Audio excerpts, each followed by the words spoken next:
Hey everyone, and welcome back to another episode of the Movie Mates podcast. I am Matthew, once again, joined by my wonderful co-host and best friend. Callum. Hey man, lovely to see you. On today's show, we're back into the sci-fi genre with the Godzilla sort of Monsterverse films from Legendary Studios. I'm really excited for this one, and I'm going to pass over to Callum to explain what three movies we're going to be discussing. So we will be talking about Godzilla, Kong Skull Island, and Godzilla King of the Monsters. So these are three big monster CGI kaiju films, a genre that I'm not, not too familiar with and not a big fan of. I was going to ask you your general thoughts on sort of big monster movies. Yeah, I mean, I remember when the first Godzilla film in 2014 came out, I was absolutely obsessed with it, man. I absolutely loved it. And one of my favorite sort of action films in general was the Peter Jackson King Kong back in 2005. I still think that's, an incredible film, an incredibly long film as well. Yeah, I it's suppose it's also interesting how our patience for like movie lengths has gone down. yes, isn't it? Mate, I just couldn't. I mean, there's a lot of these films today. I had to watch them in multiple sittings. They're not even particularly long. I mean, the most recent one I had watched, King of the Monsters. It's only like 2 hours long, 2 hours 10 minutes, so it's not long whatsoever. But it feels that way. It does feel that way. But no, mate, I do have a soft spot for the genre. I mean, who doesn't love seeing two huge CGI monsters? Just have it out in a big city. It's great. What about yourself, mate? What's your sort of thoughts? Yeah, I'm sort of generally averse to, kind of big CGI battles. I love superheroes, but even I sort of drew the line at, the Doomsday fight Yeah. at the end of Batman versus Superman. But, these films are more human driven. Yes. Say what you will about the human characters that are written, but, they're there, and they're there a lot more than the monsters that the films are named after. So it's definitely not what most people would want from this kind of film. Because they're there for action really, but it kind of appeases me a little bit more. The way these are Hmm. built within the genre, so it sort of are more familiar to me because of all the human action. But the genre itself, I think, is just not made for me. Yeah, no, it is a bit of a deal breaker for a lot of people. I get that. It's definitely not for everyone. But that being said, I know a good friend of the channel, Reese. He's a big fan of these films. He's wanted us to review them for a long time. So we're finally getting around to it, buddy. Hope you're enjoying. And yeah, I suppose it's worth mentioning. This podcast it's not a coincidence that it's going to be released in the week of the fourth film in this sort of chronology of films with Godzilla versus Kong. Mate, what's your thoughts on that film? Just before we kick off with these three, like, are you excited for it? Haven't seen the trilogy. Well, before I'd sort of endeavored to watch these for this episode, I'd only seen Kong Skull Island. So I was very unfamiliar with Godzilla. I'd never seen him in anything before. I mean, it's the same for Kong. Aside from Skull Island, I hadn't seen anything else of that character. But versus films do not have a good reputation. The big one being Batman versus Superman, critically, financially, a massive failure, and the fight was for many people a massive letdown. I'm a big Martha defender, but the length of that fight, corresponding with it being called Batman v Superman, at least the runtime of that fight is disappointing. So if this goes the same route of that, where it's called Godzilla versus Kong, and they slap about for 4 minutes, I'm gonna be a bit pissed, even though I mean, for my sakes, it's probably better because I would rather just have the humans interact. For it to have that namesake, I think it needs to justify itself. Oh yeah, for sure, Callum. Yeah, man. Like, I think with those kind of X versus Y films, it's always a big risk because it builds up with the title itself, this big confrontation. And if that's a letdown, I think it stands to reason that the whole movie is a letdown. I mean, that's definitely same with Batman versus Superman. And arguably back in the day, I remember just when we came out of Captain America: Civil War, I was kind of expecting a bit more, but looking back, I think it's a very good film. But that being said, I thought maybe the final confrontation was still a little bit underwhelming. But that being said, I think these sort of monster kaiju films, they're always going to be popular. And especially given the sort of the heritage behind the Godzilla character, especially in Asia, it stands to reason that it's a huge sort of a pop culture aspect over in that continent. So I mean, yeah, I'm actually looking forward to Godzilla versus Kong. You know, haven't seen these three, but looking forward to getting into them with you. But yeah, just before we kick off today's podcast, guys, we've got a little bit of a short announcement because recently we have just got the podcast, or at least the first three episodes anyway, on podcast sort of apps or providers. So one of them I know is definitely on it for a fact. It's called Podcast Addict. I'll leave a link down below there if you want to listen to us on the go or whatever. You can download episodes there. It's going to be our MCU films, DC films, and our Endgame review. So the first three. So excuse the squeaky voices and the dodgy audio from back then. But yeah, for this episode, time Oh yeah, codes. like because Oh, go ahead. it's only like the first 3 episodes. Did you say? Yeah, first three episodes. Yeah, so every day I'm going to be putting more and more episodes on there every I mean, day. So like we haven't. I've never listened back to anything except I sort of listened back to episodes 1 and 2 to make the time codes.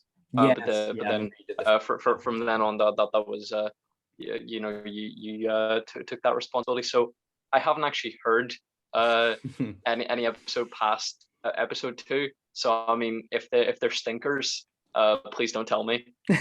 will do, mate. Will do. But yeah, time codes for this episode will be in the description below if you want to skip to your favorite film or whatever. And of course, our email is in the description too, moviematespodcast@gmail.com. Thanks to everyone for the support recently too. We really do appreciate that massively. So Callum, mate, I'll let you open the floor, buddy, with your thoughts on the 2014 Godzilla film, mate, if you want to. I was just gonna say, like, I got an email earlier in the day saying, like, your podcast is on, like, whatever. And I was like, is this like a notification, from back in the day where when you put up a couple, I think it was on Podbean or something. I Yeah, was like, oh my god, has this resurfaced? it's funny you mention that because those couple podcasts between them have like about 60 to 80 downloads, which is weird because like I've never even we've never even promoted that whatsoever. No. Like no one knows about that apart from I actually, well, both of us forgot about it I suppose until like recently. Yeah. So it's kind of And it weird. has like the channel art of like the like The poorly really drawn Marvel old characters or something. school, yeah, it does, mate. So it's weird to think, yeah, they've got like 60 to 80 downloads, which is bizarre. But yeah, head on over to your local podcast apps or whatever you have. I know the first two episodes are definitely out on iTunes as well if you want to check it out there. But mate, yeah, if you want to open the floor, dude, with your notes, I'll chip them where I can. So I wanted to question you over your relationship with the character because I'd never seen anything from Godzilla, but I was wondering, did you have anything any history with the character? Well, I mean, as I said, when this film came out, I must have watched it like you know me, mate. If I love a movie, I watch it all the time. And with this film, it was no different. I maybe watched this like once a day when I was at school, and this is a pretty long movie. So after school, you can imagine like probably should have been revising or something. But no, mate, I really love this film back in the day. I don't know what it was. I was just so obsessed with it. I just think Godzilla is one of those sort of characters in pop culture that's just insanely popular. I can Hmm. see why. It's a fun sort of play in that kind of what if dinosaurs existed in modern day. So yeah, what about yourself, mate? Yeah, no history from me, but it is weird the films that we sort of fixate on, with multiple viewings, because I think Mm, it's frequently, it's never the best film ever made. It's always like a rogue shout, like, mhm. I mean, Amazing you love Spider-Man. 500 Days of Summer as a film, and you watch 500 Days of Summer. That makes sense to me. Yeah, yeah. What doesn't make sense is me probably having seen, The Amazing Spider-Man 40 times. That makes no sense to me because I mean, I can't Dude, point to yeah, any man. discernible level of quality there. So I mean, and I can't really see anything like that in Godzilla either. So I think they're a pair of rogue shots. I think. Yeah, and I think it stands to reason. Like there was something about that kind of 2013, 2014 sort of time span when like sort of the monster movies were a big deal. I remember Pacific Rim, so I think came out at a similar time, and that's another film I really like. And it did really well. Obviously got a sequel and those kind of things. And I don't know, you just with sort of the reinvigoration of the Jurassic World franchise and sort of big monster movies like that, audience just love them. Like they're guaranteed money makers at box office. So I can see why every couple of years we get like a big sort of monster fight movie like Godzilla versus Kong, for example. You know, that movie, even in China, like with the pandemic and stuff going on, it still made over 100 million opening weekend, which is that's pretty Mhm. insane, mate, to be honest with you, given that Yeah. like cinemas are closed, and you imagine like a lot of cinemas over there probably went bust as well. Like that's a great opening, really good opening. Yeah, like based on the fact that probably the biggest cinema release before that was probably Wonder Woman 84, and I think it Yeah, was a big old absolutely. stinker at the box office. Yeah, I know it's just weird. Like audiences are just gravitated to it, and like I said, friend of the channel, Reese, big fan of these movies, and you can see why. I can see why people love them. You know. Yeah. I would say, you mentioned Jurassic Park, Jurassic World. That is probably the closest this genre that I can actually appreciate. I think I sort of more see the sci-fi element of that, the like corrupt sort of business shenanigans. Yes. I Yeah. think those are the parts I gravitate towards more than more than the dinosaurs. Because I mean, Mhm. you're watching Jurassic Park for Alan Grant, not for the dinosaurs, in my opinion. Yeah, and that's a weird thing. Like I think with Jurassic Park and those kind of films, you are watching it. You're watching it for the dinosaurs, but the human characters are equally as interesting. Do you know what I mean? And that's why I love the King Kong film 2005. I think the human characters are equally, if not more, interesting than the fight scenes in that film. You know, Mm, obviously we've got you know, a little bit of crossover here with Kyle Chandler who appears mm. in a couple of these movies, but I mean, yeah, I mean, it's just the exact opposite in these three, to be honest with you, mate. The human characters are so dull. I don't like saying that because, like, clearly they've got very, very talented actors here. And we're talking Cranston, Olsen, you know, Taylor Johnson, all the sons. You know what I mean? Like, they're great actors here. It's just that they're just so dull. That's insane. Like, I Yeah, feel bad saying it, that, it, mate, but it they're makes bad. it makes it a very difficult film for me to like when I want to gravitate towards the human characters. Oh, yeah, I think definitely, mate. that's what makes it. I think I can always go, that monster looks great, but then I never want to watch an action sequence with one. Mhm. In Jurassic Park, for example, I'm like, wow, the dinosaurs look great, especially for the time. But like, I don't want to see an action set piece Million with them. percent. I'll be honest. Yeah, But definitely. here, to be fair, in this film specifically, the action sequences are few and far between. I think Godzilla, he either has, like, I remember this as a figure. It was either, from when people were sort of airing their complaints with it back in 2014. It's either that he has 9 or 12 minutes of screen time, which I mean, when that's a tenth of the film, and his name is in the title of the film. That's a bit of a shambles. Oh, But completely. to be fair, it does spare me a little bit. But then as you mentioned, like, when you want to gravitate towards the human characters and they're, you know, pieces of cardboard, it kind of makes the film as a whole kind of difficult to gravitate towards. Yeah, absolutely, man. It really does. You know, I think in certain aspects, especially in this film, the lack of Godzilla does help to build the tension when he's on screen.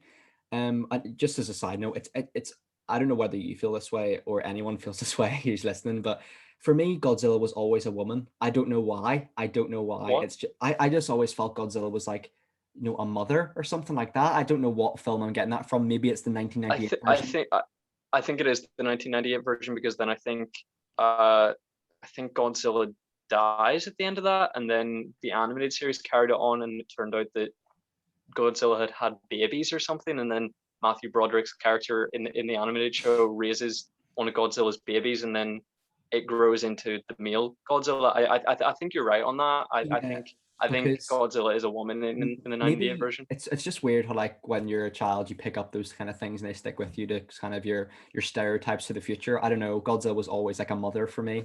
But yeah, here and that's the weirdest sentence I've ever said in my life. I think the lack of Godzilla does help to build the tension when he is on screen. But that being said, for 9 minutes, like if I was a child watching this, I'd be like, this is daylight robbery for like a £10 film price, you know, for the titular character Godzilla is in it for like 10 minutes. I mean, that's crazy. That's like that's daylight robbery. I mean, that's insane, isn't it? Yeah, to me, with the lack of presence of Godzilla, like, to me, this film really feels like the second film in a series. Godzilla's existence is Hmm. known, and the film isn't really about him. I think I really would have rather seen, the '50s film where he's discovered. Kong Skull Island is sort of what I think this movie should have been. I think it should have been he's Yeah, yeah. awoken by the nuclear testing, and then it's their first encounter. But here it's the first encounter of the public being made aware of the character. But yeah, it is just a bit of an embarrassment. Like when the character that the film is named after is hardly in it, and even when he's in it, the film isn't about him. It's about, I mean, really, it's about their discovery of the Muto, Mutos, and yeah. then Godzilla just turns up to kill it. That being said, the actions in the Godzilla are still absolutely remarkable, but I don't think I've ever seen such an inconsistent trilogy in regards to obviously, by the nature of it, there's one middle film in there, namely Kong, which is a different film from the other two. That being said, if I even compare this film with the 2019 King of the Monsters, it feels like two completely different properties here. One is dark, dull, yeah, borderline sort of disgraceful lack of the monster there. The other one, I'm being such a hypocrite here, but like too much monster, CGI everywhere, so colorful. It's a bit comic Yeah, booky. This film feels like Godzilla if it was realistic. The final the trilogy feels like Godzilla comic book, anime, throwing everything out there, and I respect that. I can get why people love that. Of course I can. It's, as I said at the start, it's monsters fighting each other in like a great sort of CGI radioactive way, but it just doesn't fit my sort of narrative in my head of how I thought the trilogy was going to go. If that makes yeah, I sense. definitely agree that the first and the second films of the Godzilla series are wildly different. This film is more of a gritty war film from the perspective of the military, and then the third one is it really gears itself towards science a lot more, Mm-hmm. which creates very very different tones, which I don't think is inherently a criticism. Because so sometimes it's nice to feel, for reinvigoration, to feel Yeah, of fresh. course. Mm-hmm. Uh, but as we'll go on to talk about, I think the King of the Monsters is a big old stinker. So Stay maybe they should tuned. retool that slightly. Again, I sometimes feel a bit bad criticizing films. I mean, it's what we do now. I guess we have to live with that. We've criticized hundreds of films before this one, so we may as well Mm-hmm. keep the Might as well keep the train train heading. going. Yeah, yeah. I mean, may as well say goodbye to any kind of career in show business. You know, just Dude, I love it. we're planning to direct a big film, and they dig this up, going like, Oh, maybe not. we hate this specific person, we hate this specific film, could cause issues, but King of the Sure. Monsters, big old stinker. We'll get on to why. Yeah, we will. And one thing I think this film does incredibly well to sort of bring back the positives. I think the sound design and CGI are absolutely remarkable, mate. To be honest, Mm, with all these monster films and stuff, a lot of them are very like they're moving really quickly. Like it's very action packed. They're speeding around everywhere. It almost feels like it comes off very like video game cutscene. Whereas here, I think like Godzilla moves so slowly, but like it ensures that like he's almost a presence on screen. Like you can feel the power and the size there. Like I think I had read somewhere that this was like the biggest Godzilla had ever been in any media form of media or anything like that. It was mm. huge here. Like and like he gets bigger in every film pretty much. But I mean, yeah, I think the CGI and the action is very very good, albeit it's got the classic sort of action film syndrome of having it in the dark, like a Hulk 2002 or 2003, whatever year that came out in. You know what I mean? Like you can't see what's going on in its entirety, but that being said, what you can see is still great, if that makes sense. Yeah, I had no idea what was happening in most of the action sequences, especially the third act. Especially the But third yeah, I act, definitely yeah. agree with you. I definitely agree with you about the sense of movement. Because in the 1998 version, I've seen bits and pieces of it. Not the full film. It Godzilla's moving very slowly and Mm. clumsily because the effects are bad. But here, that sort of adds to the sort of tangibility of Yes, the mate. character, because you're like, yeah, that's how something of that size and power would move. So yeah, I Yeah. definitely agree with you there. Yeah, dude, for sure. And like, on that note, I think that's why, this film and, Godzilla King of the Monsters feel so different. It's because, like we're saying, the latter it's very vibrant. There's a lot of, obviously there's more monsters in it, of course, but I don't know, it just feels very sort of colorful. And that's not a bad thing. I appreciate the change, but I can get like if people listen to this, it seems like I'm being hypocritical, and I definitely am. I'm having my cake and eating it. I'm saying that one has too much monsters, the other doesn't have enough. Like it's not a fair thing to say, but I don't know. I think there is an argument to be made that there is a fair balance, and I think that fair balance comes with Kong Skull Island, if that makes sense. I think that is where the balance is more closely struck, whereas the first and the third kind of feel like polar opposites in a weird way.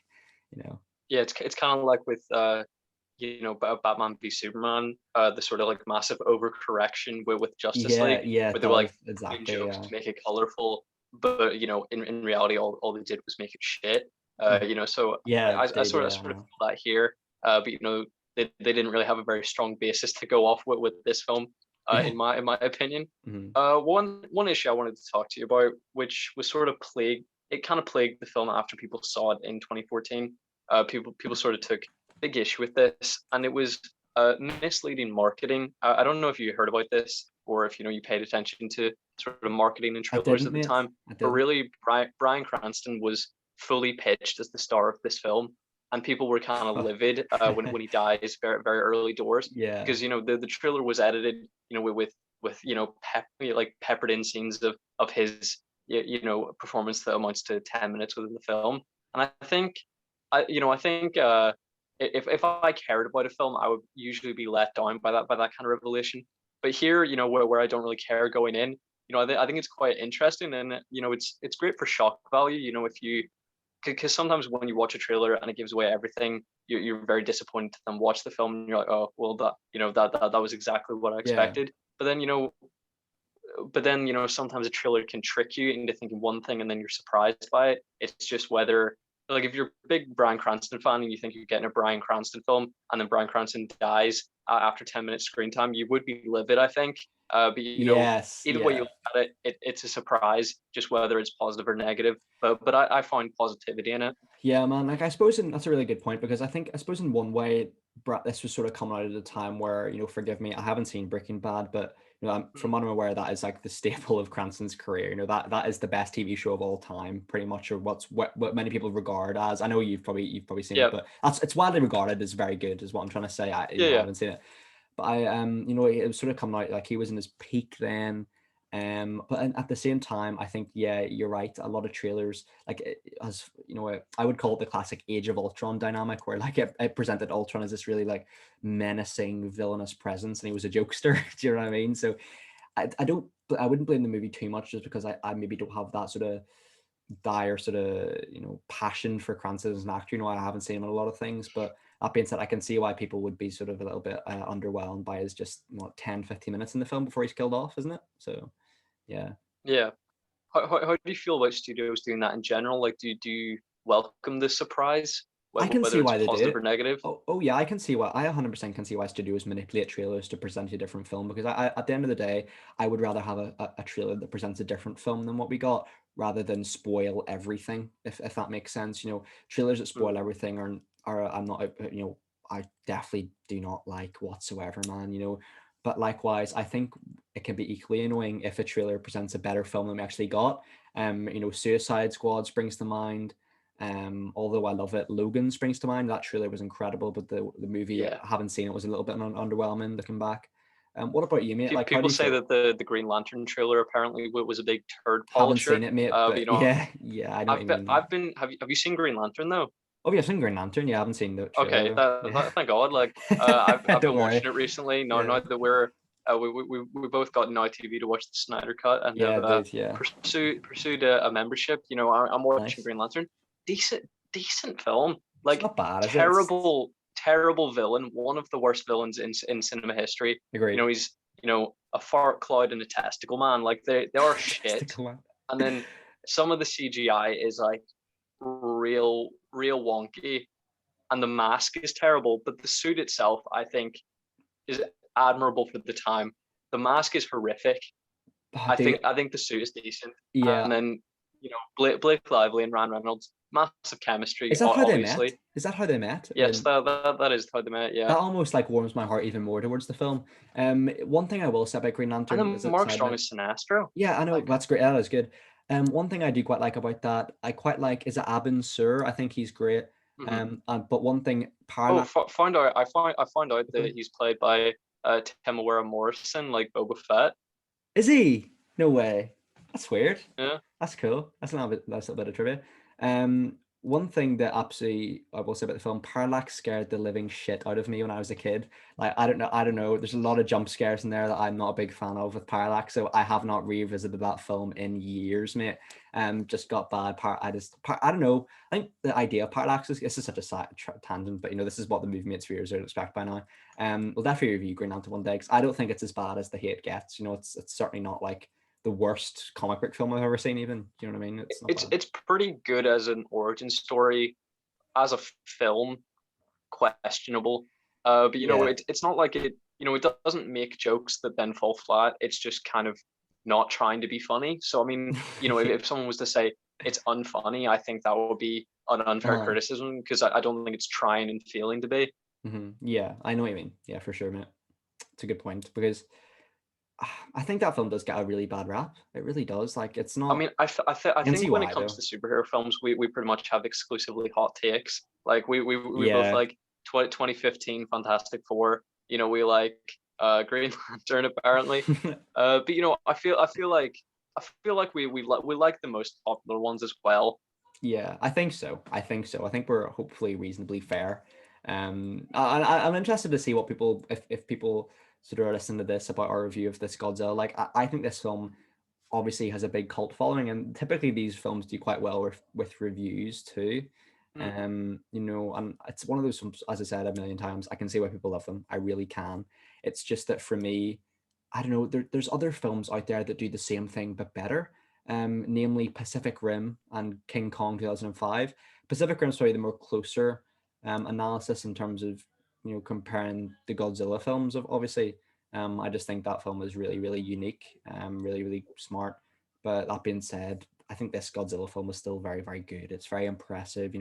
I don't think we've ever seen like a monster look so intimidating or as big a presence on screen as this. So, hats off to the visual effects team for their work there. It is a world populated by some of the biggest idiots conceivable. It is, mate. So, yeah. They monitor the Muto, and it's hibernating. It's building itself up to this release this EMP, and they plan to kill it by electroshocking it. Yeah. Just Bumbling putting that idiots. out there, Thundering idiots. dumbasses, to quote Stick. Uh, Yeah. you I know.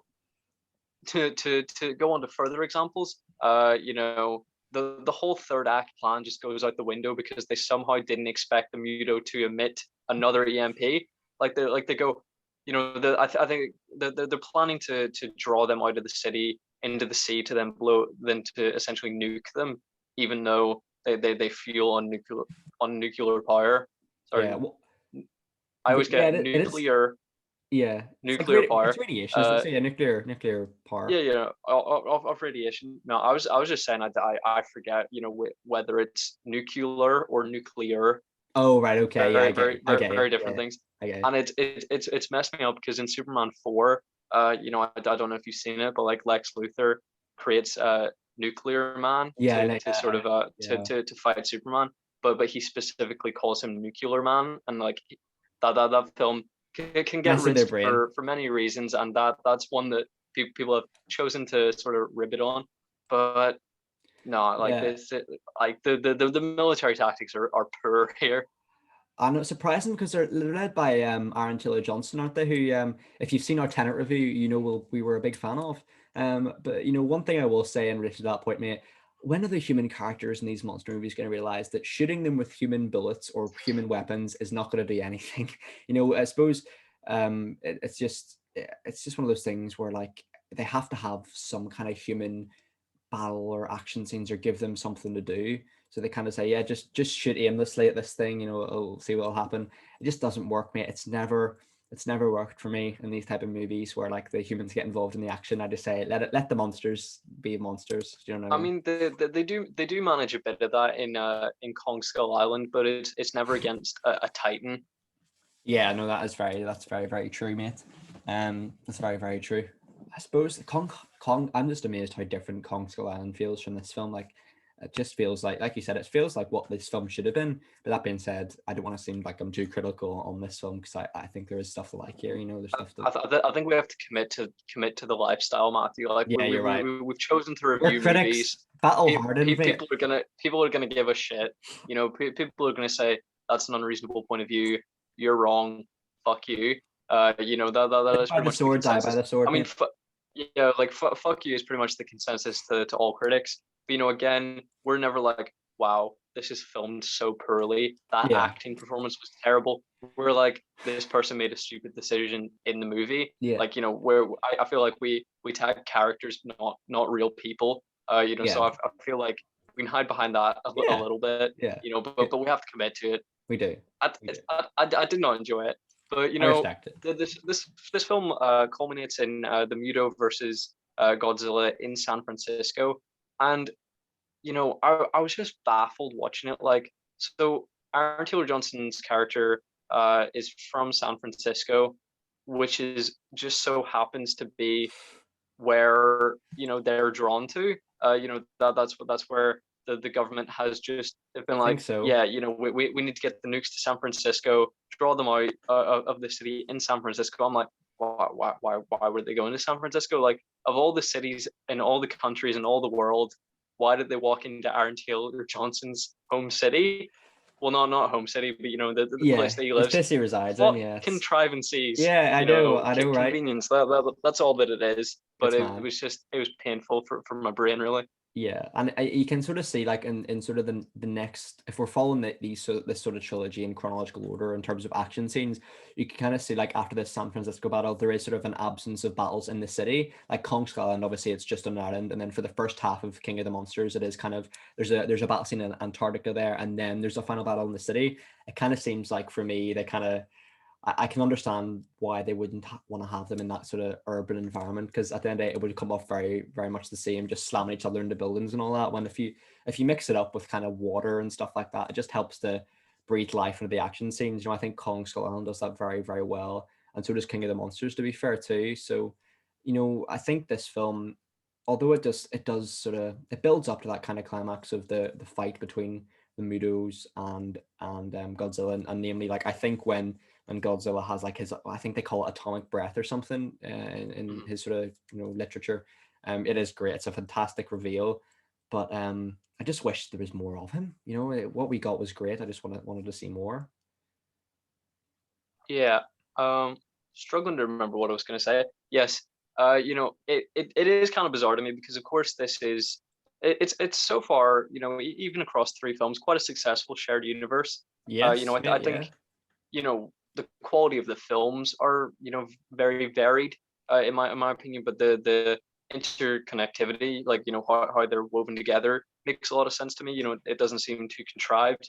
There's these big monsters, one happens to be Godzilla, one happens to be Kong, and they eventually meet up. Like, I think that lines up well. It Makes doesn't feel sense. forced Yeah. or contrived or anything, but it does kind of baffle me that they clearly based this loose structure on the first few films of the DCEU, which like, it's never been massively successful, but they're like, this is our Man of Steel, It's a good point, actually. I never really considered that. Godzilla versus Kong and Godzilla King of the Monsters are Batman versus Superman. So, well, like, it. I mean, we'll talk about specific scenes, but, pretty much the consequence of this battle leads to the death of a child, which is then brought up in a scene very reminiscent to the opening of Bruce Wayne running through Metropolis at the start of Batman vs Superman. That Mhm. sort of scene plays out, Yeah, with it with the does. scientists and their deceased child at the beginning of Godzilla King of the Monsters. So it's just baffling to me that a series that has never been financially or critically successful is your sort of blueprint, for Yeah. building your universe. I mean, it seems to have worked out so far, but it is just it's an interesting take. No, mate, that's a really smart point. I hadn't actually considered that comparison before, and the more you mention it, it kind of intrigues me as to whether, from the get-go with this Godzilla film in 2014, was the intention of the studio to create a you know a cinematic universe akin to the DC or the MCU?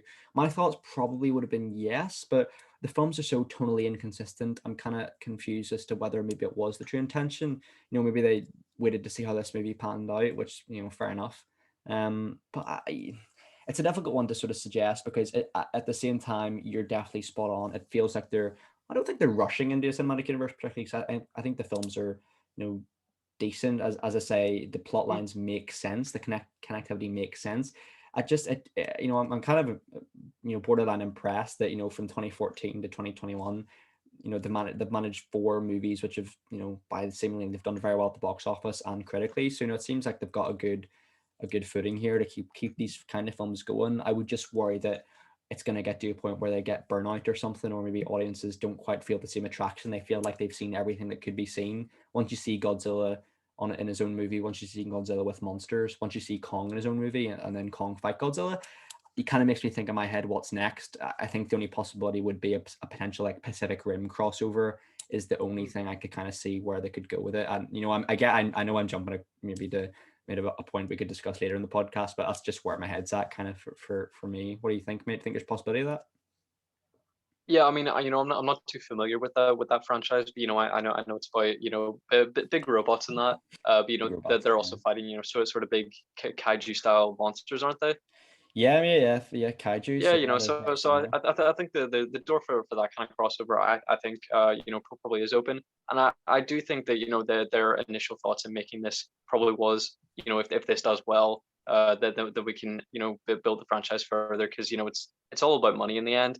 But you know, I think when it comes to a shared universe, I think, yeah, I agree with you. It doesn't feel rushed. You know, I think the bare minimum for having that team up is, you know, one film to introduce each character, which, you know, unfortunately the DC films did not do. I think I think the reaction to Batman vs Superman would have been wildly different if we'd had a Batman film Agreed. come out before that film. Like Agreed, mate. I think if we had seen that character, you know, not kill people and then say that he was broken, you know, based on the Metropolis attack. If you said that that was his breaking point, then that storyline, you know, makes so much more sense. You know, Yeah. I think we needed that, and you know, I think that just really was to its detriment. But here, you know, we've had even more than that, even more than that. You know, we've had 2 Godzilla films now, which we'll go on to talk about whether that was even necessary. You know, I mean, it wasn't a good film. You know, as I mean, you know, we'll get on Oh to yeah, it, but do you know, it. it's just shit. Yeah. You know, but you know, they've done more than the bare minimum, and you know, I respect the world building. Yeah, no, mate, absolutely. You know, on this similar subject line to, you know, the DCU there, no, hindsight's a very powerful attribute, mate. It is, but looking back, I feel like if you have Man of Steel where it is, have a Batman solo film and almost swap BVS with Wonder Woman and have Wonder Woman film in there before, Mm. it just adds to her being in that BVS film, you know, rather than it just feel forced in. I just I'd still take her out of Batman vs Superman though. I Like can see why, yeah, I she can has see no why. place in that film. I can see why. Yeah, it's a really good point. It's a really good point. But I'm really glad here with this sort of legendary Monsterverse. They're clearly building to something. I don't. It's not one of those. You know, it's not like a one of those cinematic universes these days where it's just, you know, a quick cash grab, get in, goodbye, not too fussed about critical consensus whatsoever. They've clearly, you know, I think improved in certain aspects as they went along. Certainly in terms of the monster impact here. Clearly, they've listened to the criticism of the first film, and with Kong Skull Island, they had Kong being a lot of it, and certainly with King of the Monsters, they had loads of monsters in it. You know what I mean? So they've clearly improved that, and I'm actually really, really excited for Godzilla versus Kong just to see how it compares to these three, and especially this film. Yeah, like to be fair, yeah, to give them their due, Godzilla King of the Monsters does have a lot of monster action in it. Just that so little of it is Godzilla. Like name the film something different. You know, if you know 80% of the monster action is not from Godzilla, take his name off it. You know, just call it something else. But you know, Hmm. I just think, you know, Yeah. there's a bare minimum, and I don't think they quite reach it there. But you Hmm. know, this film, I enjoyed it on principle. You know, the idea of the monster film, you know, and I knew that they had, you know, built this successful you know, shared universe. So on principle, you know, I respected it, and I liked the concept of it essentially being a war film, But I just find myself, near the end of the film completely tuned out and quite eager for it to be over. Fair enough, mate. Fair enough. Like I do really respect that, and I think the criticisms of it are valid. I think it does a lot well.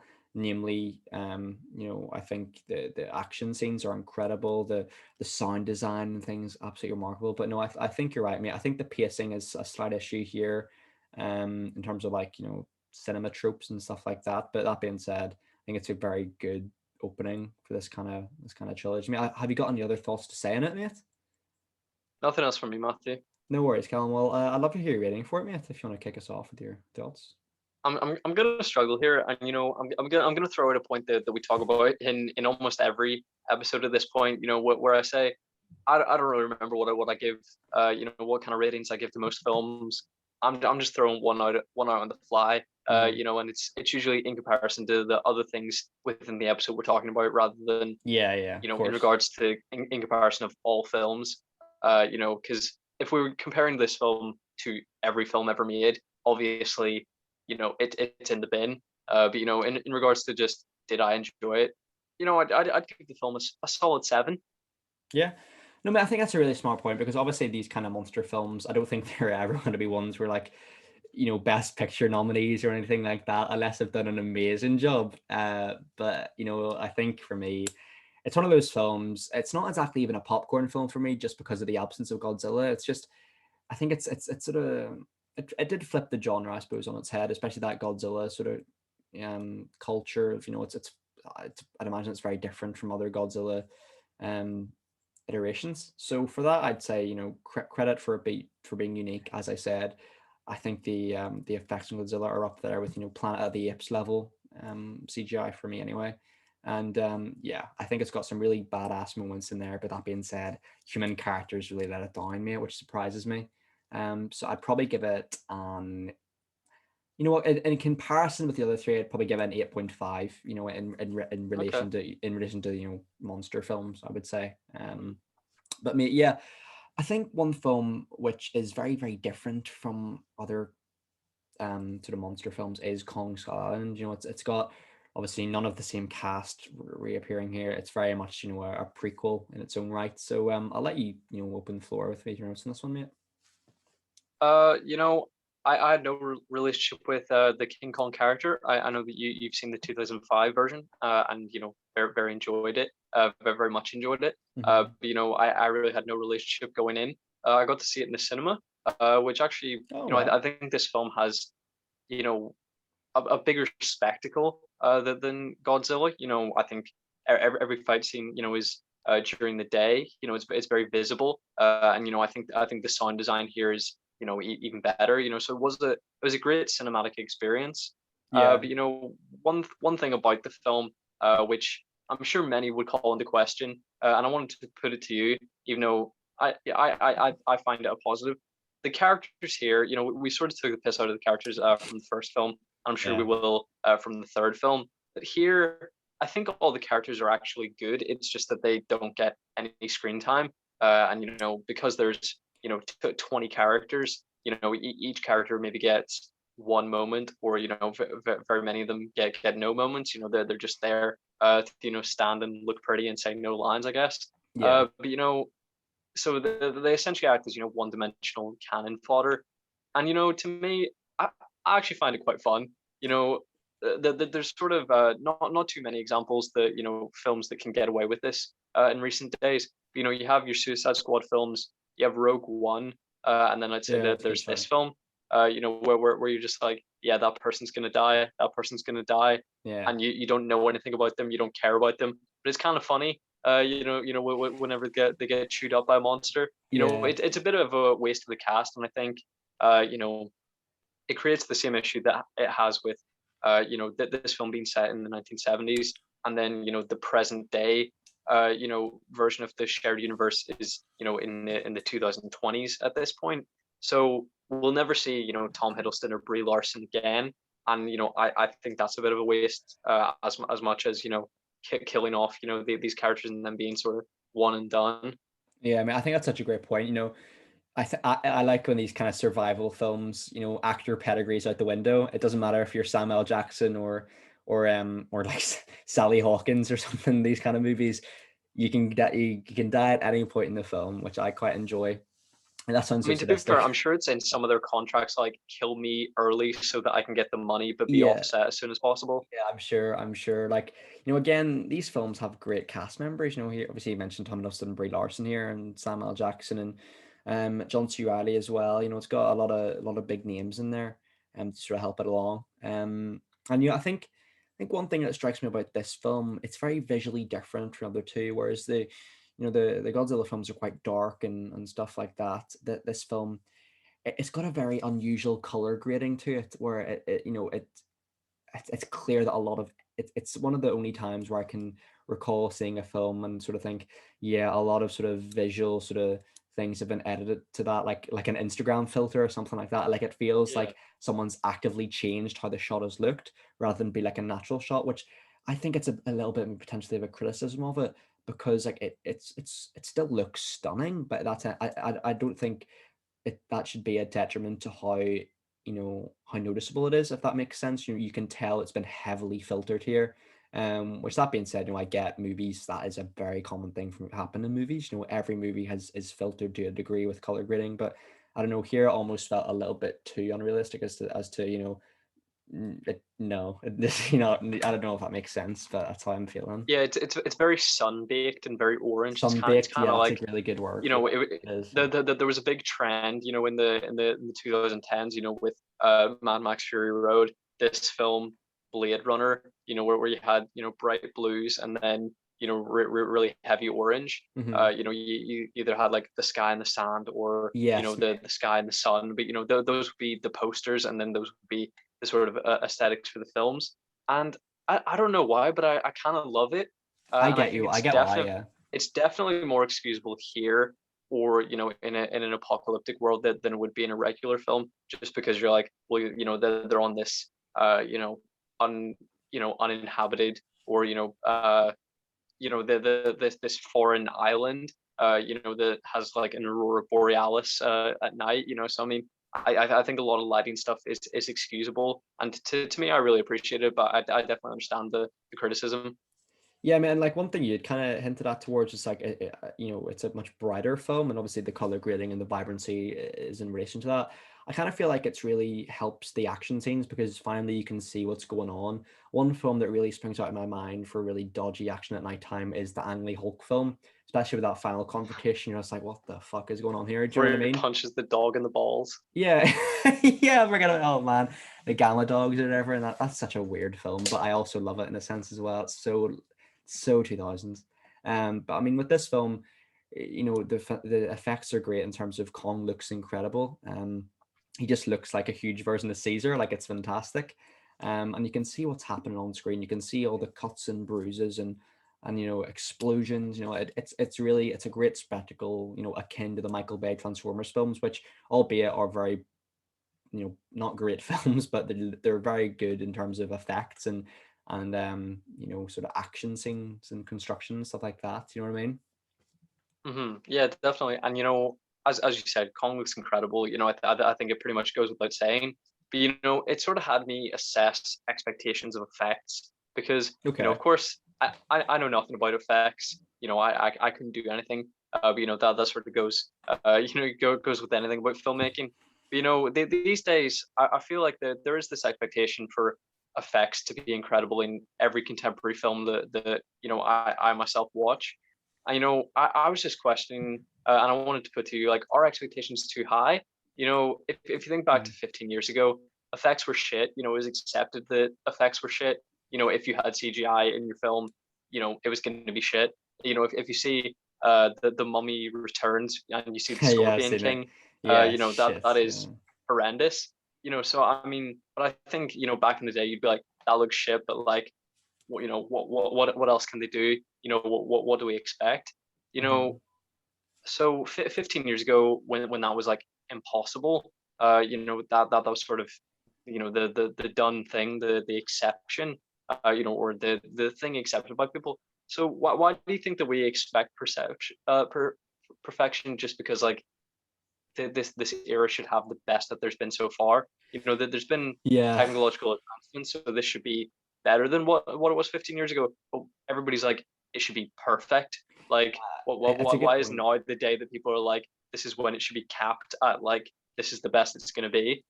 It's such a good point, Callum. Yeah, I love what you're saying there, mate, to be honest with you.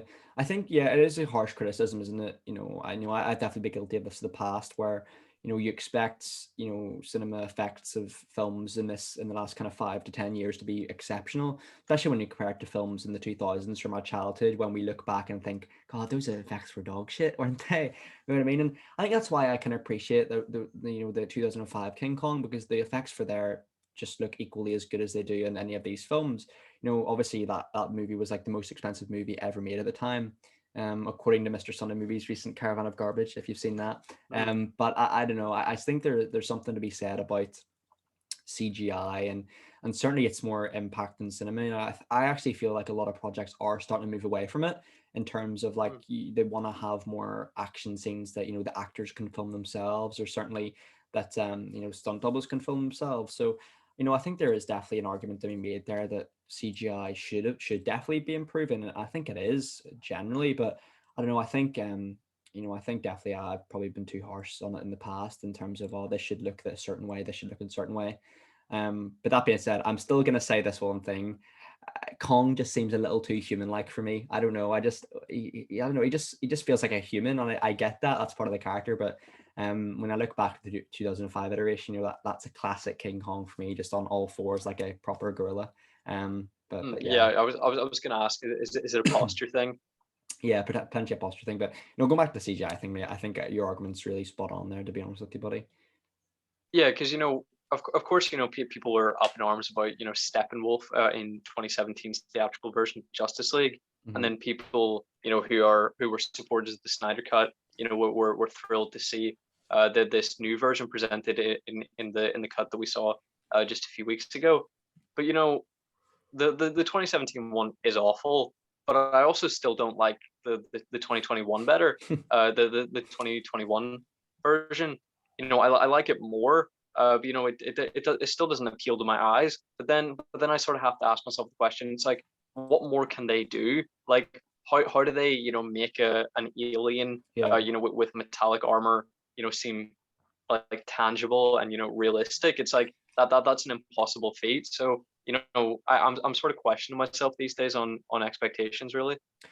No, I get. I mean, I think it's something that obviously is going to come to the attention with these kind of monster films, because the titular characters are obviously not going to be characters where they can make from practical effects. These are huge 100-meter tall creatures that are smashing cities to pieces. So it stands to reason that, of course, CGI is going to be like essential for these kind of projects. And I actually think it is. It is. I think in that case, it probably is fair to have them do a stricter criticism than other films that use CGI, just because they're opening themselves up to using it more. So by that sense, I think you should be a bit more harsh on them, and that's how I personally view it anyway. But I think there's nothing really to be critical of in terms of these three films with CGI.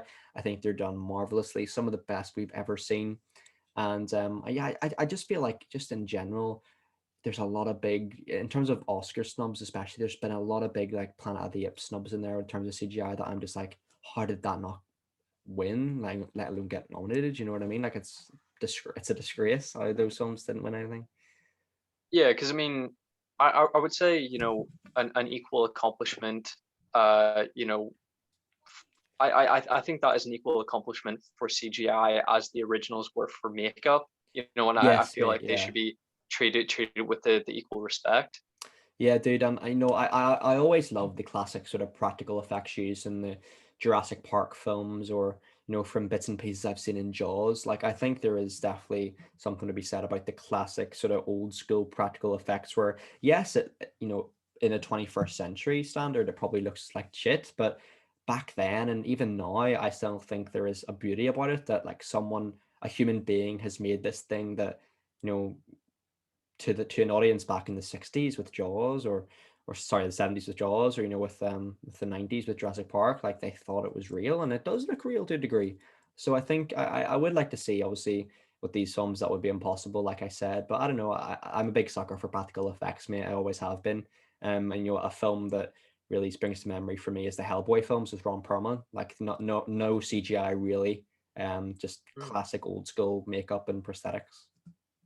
Yeah, and I think another good example, especially for like body horror, would be the two versions of The Thing. The Okay. one from, I believe, from the 1990s, and then the uh, the other version, which I believe is prequel. But it's, you know I think it's meant to be set within the same universe, but it came out in 2011, and it was initially going to replicate the sort of practical effects from the original, but then they made all of it, that they filmed it all, with the practical effects, and then just slapped CGI over the top Oh, of it, really? and it Oh, looks man. horrendous. But when you look Yeah. at the original, like, it holds up 100%. Everything looks beautiful. Everything like pulls apart, with innards, and it's all Yeah, gooey. dude. And Yeah. I don't know. So that something like that just always appeals to me Oh, for so sure. much more than seeing just CGI slapping about, Oh, for sure, especially mate. bad CGI. For sure. Oh, mate, it's so true, mate. It's so true. Um, yeah, I mean, one thing, I think when you have these big blockbuster, films that are meant to be seen in the cinema, one thing that's a key component as well is the score, the soundtrack. And here, Henry Jackman composed this, and he's one of my favorites. He did the Winter Soldier as well, and does Falcon Winter Soldier. So I think that the score is absolutely incredible, and it is actually quite similar to the Ang Lee Hulk film as well, in some aspects. But no, it's a fantastic score that it helps sort of creates that presence of Kong on screen as well, which is great. And you've mentioned a few times that you've seen the 2005 King Kong film, and I haven't seen it myself, but I know.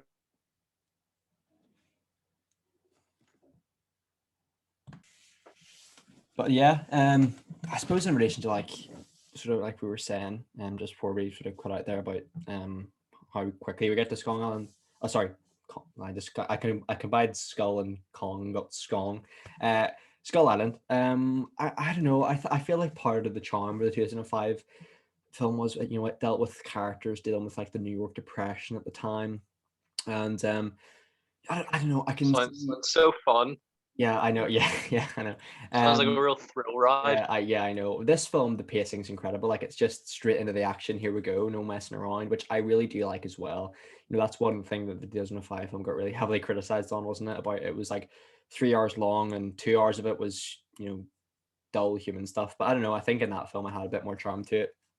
Um, but no, here I don't know. I think it balances the human stuff reasonably well with the monster stuff. Obviously, Hiddleston and Brie Larson, they actually don't have as much chemistry as I was hoping they would have. Really, Zero. it's borderline zilch, isn't it, mate? It's underwhelming. Would you say? Yeah, I mean, I think, when it comes to friendships within films, like, I think the, chemistry is still necessary, even if there isn't that romantic element.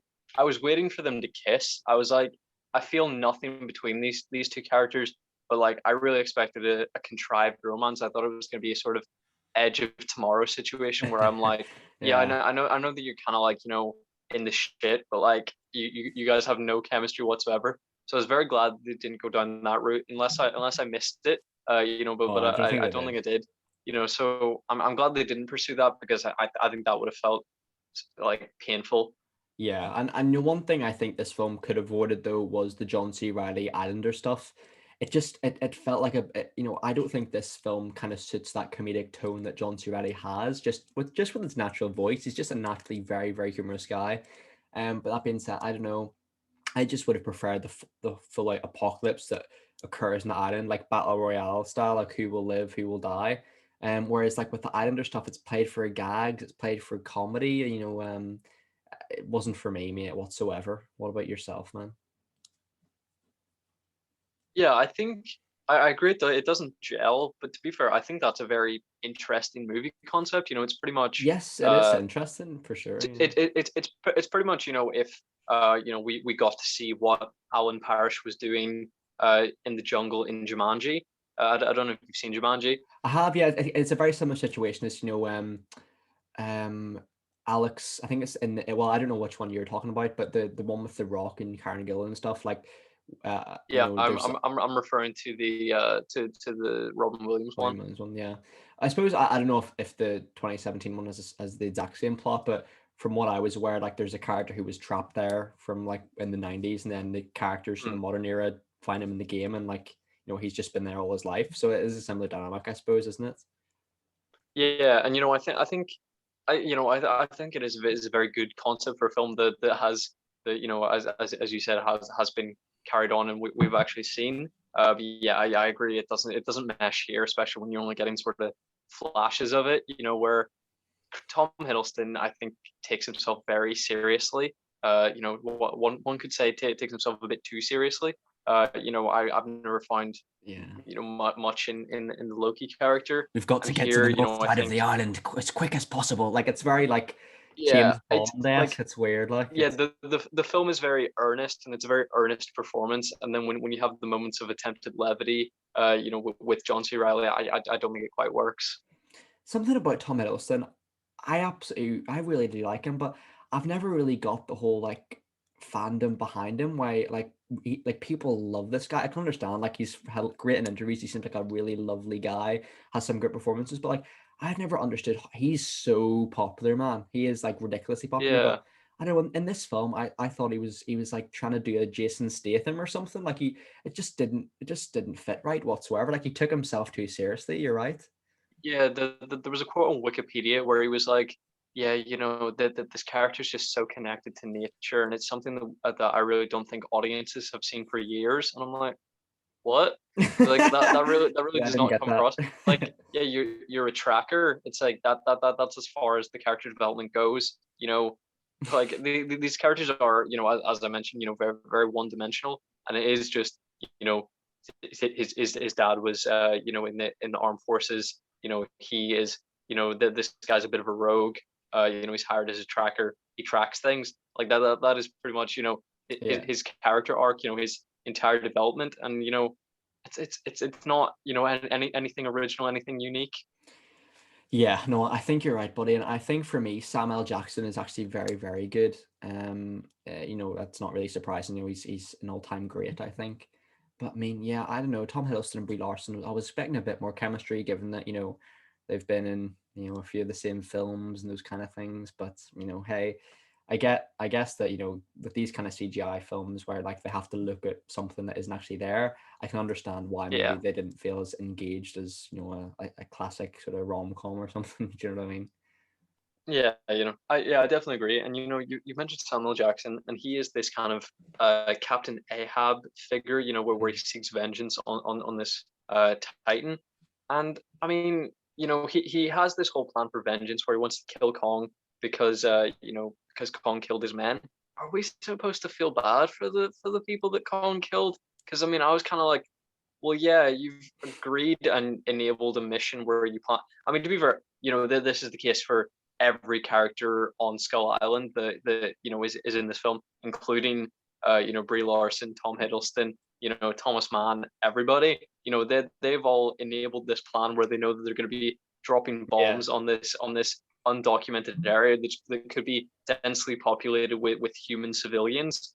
All yeah. of you are cool with this plan. Like, it feels very shady to me, and like, I feel like it was. I mean, were they just deaths? I Well, don't know, it's an but interesting I don't point. think they were ones that were to be avenged, because they knew what they were getting into, Yeah. and they just blindly bombed this undocumented site. Well, it's interesting, mate, because I kind of feel like one thing these films do quite well is it kind of asks the audience, who do you side with, the monsters or the titans, as they're called, or the humans? And I don't know, I've always been a big animal lover and stuff like that. So when I see them coming in and like bombing, you know, Kong's land, and you find out he's the only one left and stuff of the species, and like he's been hunted by these what are they, skull crawlers or something they call them. It's kind of like, oh God, this Mm. doesn't present humanity in a good light whatsoever. And don't get me wrong, I think this is exactly what humanity would do in real life. Like I think they've got it spot on, which is sad to Yeah, say. 100%. Do you know what I mean, though, mate? Like this is exactly what would happen in society, which is unfortunate, but I don't know. I kind of feel like, yeah, it is really interesting. I do feel myself lean more and more towards the Titans than the human characters, maybe, but that's because of the dull or lack of character development. I don't know. What about you, mate? Who you Yeah, leaning towards? yeah, I think definitely within the films they're presented, Godzilla saves San Francisco in the first film. In this film, Kong defeats all the villains, on the island. He's definitely saving the ecosystem of people within the island, and then it ends up saving some of the humans in the end. So I mean, objectively, the hero of the film, I think. But I sort of wanted to ask you about the depiction of them as heroes, because I think we're both in agreement though that we lean towards that side of they are Yeah, the protagonist. So how do you feel about that depiction? Because traditionally Godzilla was sort of a character of destruction. He would his sort of his thing was going around destroying Tokyo. yeah, I think then it built off the back of that was this yeah. legacy of him defeating other more dangerous monsters. But I mean, do you prefer him sort of having admirable intentions, or would you prefer just a sort of creature of chaos? Well, it's a funny thing. Yeah, it's a really good point actually, man. Because like destroying Tokyo was like Godzilla's regular Saturday afternoon. You know what I mean? In his old Yeah. literature. I mean, that's just kind of his thing. Whereas I kind of feel like especially with the marketing of Godzilla versus Kong, it's kind of suggesting that you're like, oh, Godzilla's attacking these cities and stuff. So it sort of suggests that, or maybe he is going towards that sort of creature of chaos, as you perfectly described there, sort of motif. I kind of feel like I quite like the aspect of these sort of creatures are being persecuted and their only option is to fight back or something like that. That's kind of where these films are going to for me anyway. So I feel like with especially King Kong, especially it is a very much humans come into his domain and sort of try and take over. Whereas with Godzilla, it almost feels like he's coming into their domain by attacking the cities and stuff like that. So I've always sort of leaned towards King Kong a little bit more in terms of that. But that being said, I still think these films do a really great job of making you feel sympathetic for these CGI creatures. Do you know what I mean? Mhm. Look terrifying. Like you would not want to be like alone with those things. Like, but that even like a normal sized gorilla scares the shit out of me, mate. To be honest with you, or like a lizard or something. Like not for me, mate. But Yeah. that being said, I think they do a good job of humanizing them. What about you, mate? I think when it comes to Kong, it's important to that character that he has admirable intentions, because he's this sort of huge domineering animal. It's a sort of recognizable animal but huge. So I think it's a nice back and forth to have that be a positive interaction with humans, Yeah, where he has definitely. admirable intentions. But I think Godzilla and Godzilla King of the Monsters, I think if you make Godzilla the villain, I don't think that changes those films fundamentally whatsoever. Because it's a character, without any dialogue, without much screen time. What does it really change? Like, if Yeah. I'm struggling to sort of put it into words. It says But a lot about I that don't have a film. yeah, I don't have a problem with the depiction of him as a good guy or as a bad guy. I wouldn't have an issue either way. But I just feel like, I know I what you also mean, feel mate. like it doesn't really change the narratives because they've poorly constructed it. Yeah, I think it sort of says a lot about the quality of the narrative when we as audience members don't really care about whether he's good or bad. It says a lot about sort of yeah, like you said, the narrative and how much time's been put into that and the balance between human and monster screen time. I kind of feel for me, I would have to probably watch more Godzilla films to see what is the general consensus here. Like, is the majority of his adaptations him as a villain or as sort of this anti-hero, so to speak, where he like reluctantly has to save humanity? Like, if I was Godzilla after the US military bombed me in the third film, I'd be like, fuck this. I'll not be saving anyone. You know what I mean? Like, you'd be well on your right just to say, no, I'm just living my own peaceful life. I can't remember. It's like King something in the third film, the Monster Zero or Monster One, or whatever it's called. Yeah, I have no idea. The I three-headed didn't one, even make the note of it three-headed because I one. was just like I was so Yeah, sick of that movie so quickly. I I messaged apologize you for like I just have a massive headache. I can't yeah. wait to take a break from No, this. fair mate. Like Yeah, it was a difficult one to get through. I do apologize for Godzilla fans listening. It's the three-headed one I'm talking about. That is so insulting to people who love Yeah, yeah. Godzilla. I do apologize. But yeah, I kind of feel like if I was Godzilla in that situation, it would be quite weird if I was Godzilla. But if I was Godzilla, I would think, yeah, I just sack saving the world off today. I'll just retreat back to my little ocean dwell and snack on some sharks or something. Whatever Godzilla eats, I'm not too sure. But yeah, I kind of Radiation. radiation. That's exactly it. Nuclear bombs. Um, but yeah, I don't have any more points in Kong Skull Island, mate. I don't have much to say. What about you from yourself, dude? No, nothing else from me, Matthew. Well, man, I'd love to hear your rating for this one. I think the film looks great, it sounds great, and it isn't overly long. So to be honest, like I am struggling to think why I don't love it. And it may just come down to genre. The idea of it doesn't really appeal to me. But I love period films. Films set in the specifically like if I was gonna pick a sort of war era, because I do love war films. I think a lot of people gravitate towards World War II. But if I was to sit down and Vietnam guy, mate. pick an era, I am absolutely a Vietnam guy. I'm sure we'll talk about Apocalypse Now, which I know was a massive influence on this film.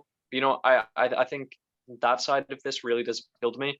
I think the monster side of it looms a bit too high for me to really gravitate towards it. But I think it's definitely the strongest of the shared universe so far. I mean, it'd be great if Godzilla versus Kong could top it. But I think it's definitely the best of what we've seen so far. Again, my ratings make no sense. To be fair, like we've seen some absolute shite, but I'm pretty sure when it comes to Yeah. films, I've never given a film like lower than 5. I gave Gone with the Wind a 0 out of 10, I think. That's But like that's even below shite, though. Do you know what yeah, I mean? but Yeah. that was because I was like, this film should not exist, But I've never been like, wow, Artemis Fowl was terrible, 2 out of 10, which Yeah. would have been fairer than whatever we gave it. So a lot of our ratings I think are a bit off because I think we're critical in words, but then we're sort of reluctant to In our give them like hearts, a stinky number. yeah, yeah. Like in our hearts, we probably don't feel as critical as how we appear. But that being said, I Oh think no, I'd say the reverse. I'm definitely reining myself in. fair. I Like, love I your like, voice. I because do. I mean, there are a lot more films like new releases, especially where I would like to be like, this is garbage, but I Mm. also don't want to like defecate on the careers of Defecate on the competent careers. filmmakers. Yes, Which is why like I would never like call out a specific actor and go like this actor is a bad person. I don't like this actor specifically. Like I try to remain open minded to yeah, I that like they that. could give a good performance eventually. But That's here, fair. I think again an inconsistent rating, but I did quite enjoy it. No matter what my notes may have appeared to say, I did enjoy it. Love the sort of Vietnam War era aesthetic of it. I appreciated the color grading, the sort of sun baked aesthetic. I really appreciated that. Mhm. I'd give it an 8 out of 10. I mean, I think that's really fair. I suppose critics do get it. We're not calling ourselves critics by any means, but like critics do get like a No, hard time of it, so they do. Um, and I feel like I can definitely remember the worst film. I think I give Men in Black International like a 3 or 4. I mean, I find that film abhorrent. I really do not like that film whatsoever. I have feel you seen it since? no, mate. I haven't. I haven't Give it really a bothered. rewatch, I I'll give it reckon. a rewatch, yeah. Do, But do, do you think like when we watch Dora and the Lost City of Gold again, we'll be like, this is stinker? I know. I think we'll like it even more. I think we'll like it Oh even really? more. Yeah, oh yeah, oh yeah. It's fantastic. Anyway, Kong Skull Island. We'll be I singing along to the Pooh song or the whatever it's poo. called. Oh, I forgot about that. Yes, yes, the poo song. Uh, check out Adore and the Lost City of Gold review. Yeah, I feel like for this film, I love like the tunes it plays here as some great kind of classic sort of 70s stuff. I love the action. You can see what's going on. Finally, effects are incredible. A little bit disappointed with the absence of chemistry with the cast here, and some there's some curious decisions in here as to you know um additions and what's at play. But that being said, I think it's the best of the trilogy. Spoilers, King of the Monsters, not a big fan. No, But I think for me this is an 8.5 as well. Very, very, very good film. I don't want to be too I harsh. think when it sorry, No, I no, think when no, it no, comes you're to okay. when it comes to the two leads, we probably have quite a hot take. Like I'm sensing that you would agree with me that if you were to swap one out in the sake of chemistry, you'd get rid of Tom Hiddleston, which I think would Oh be yes, I think a Larson's very good. rogue shout. I think I Larson's think quite Brie good. Larson is great. Yeah. People hate Brie Larson, but the only performance I've ever seen of her that I didn't like was Avengers Endgame. I think she's great as Captain Marvel in Captain Marvel. Unicorn Store, which was her directorial debut, I believe. It's on Netflix. Weird film, but she's great in it. Dawn John. She's in plenty of stuff. She's great in plenty of stuff. I don't understand the criticism. With her as an actress. Yeah. I think maybe It all leads back to that like Wired interview, doesn't it? I don't know. I think a lot of people just jumped on that bandwagon. But I really appreciate her as an actress, and I preferred her performance to Tom No, Hiddleston's. me too. No, I'm exactly the same boat. So a bit of a hot take there, probably, but hey, you live and you learn. The third and final film we're going to be talking about today is Godzilla, King of the Monsters. Now, I was a little bit silly. When this film came out, I actually didn't think it was a sequel to Godzilla, just in the basis of when Kong Skull Island came out, I just thought that was a standalone movie. Didn't think that was a sequel to Godzilla or a prequel rather to that film whatsoever. So here I was surprised looking back, and looking back as we're saying throughout the podcast, it's a very, very different film than the other two, mate, to be honest with you, just in terms of how it looks, even how it presents itself. I mean, there's I'm trying to think of any returning cast members. Obviously, we've got Ken Watanabe as well returns. Sally Hawkins, I think, as well. There's not really much more. So it feels very much like its own thing, doesn't it? Yeah, yeah. There is very little connection when it comes to characters, and when your monster is barely in the film and never speaks, your human characters are so important, which is just why it's kind of baffling to me that they just binned off all of the first film's characters and just went, yeah, let's start afresh Yeah. with somehow duller, worse characters. Yeah, I know. And one thing I will say in terms of that, obviously this film had compensated with the criticism of the first Godzilla film as to, there's not many monsters, or the monsters that aren't in it enough. Here we've got, loads of monsters, mate, loads of monsters. They've got a lot of screen time, and the human characters have a lot less to do. And I feel like they're obviously Kyle Chandler's in this, and he actually was one of the bright spots as well for me in the 2005. This will be the last time I mention that film, King Kong film. So it was a really nice connection there, and obviously I think he's returning for Godzilla versus Kong, which is coming out this week. So I think he's a bright spot. But one thing I will say, it's I don't know how to say this without being really harsh.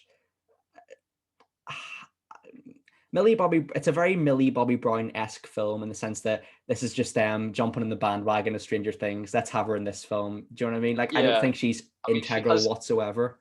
she has maybe 4 lines of dialogue, and she Yeah. plays into the third act, for nonsensically. She grabs the orca, the Yeah.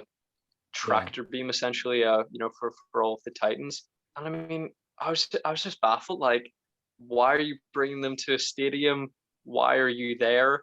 Why are you running to your house instead of like why are you Anywhere running on the else? path of destruction instead of literally anywhere else? Like, every decision with that character is baffling.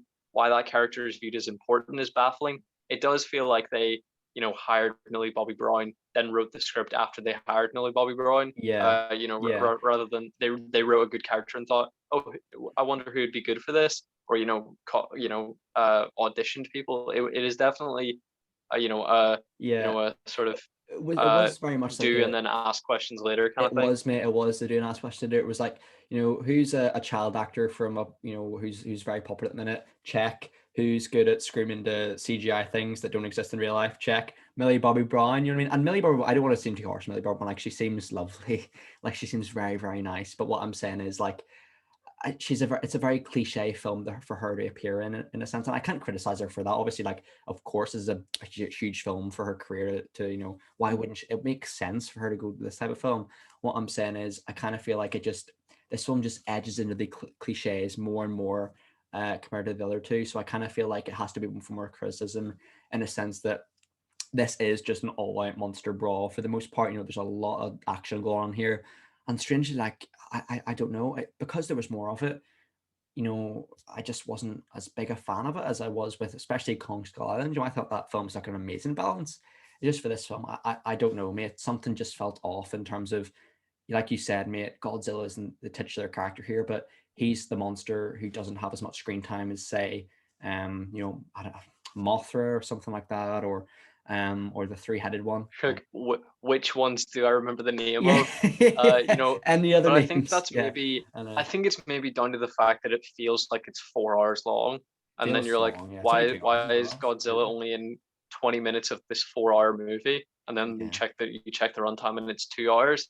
Like, you yeah. know, when I messaged you, I was 1 hour in, and I was like, I can't do this. You Mhm. know, all three of these films I had to watch in multiple viewings, but you know, this was the only one where that was like a choice, where I was like, I need to Yeah, stop this. It yeah. wasn't like, you know, oh, I need to like go and exercise, or you know, go and get a shower. I was like, I can't do this. Dude, and one thing about this film, it's very much more cartoon-like than the others, which I really do appreciate in a sense as well. Like, this is definitely, if you're a fan of Godzilla, you'll be a fan of this film. I think it is is a fan's dream. There's so much, cool stuff to be admired here. Amazing sort of probably callbacks, other iterations of the character, with Mothra and other ones I can't remember the names of. But one thing I will say You in this like film, you have a few times this episode like made a sweeping statement and then gone to like list them, and then you're like, one thing, let's move on. yeah, it's been a long day, mate. Um, You're like, so many things for the fans. Mothra, Mothra, dude. carry on. You know what you've just did there? You know what you've just did there? That like Ryan. That is every human interaction in this film. It's literally something happens, and then like Kyle Chandler's like that, and like that's all the characters have in this film. It's a joke. Like all they have to do is like go like, oh my god, it's I don't know what to say else than that. Like, do you know what I mean? No, just them reacting to stuff.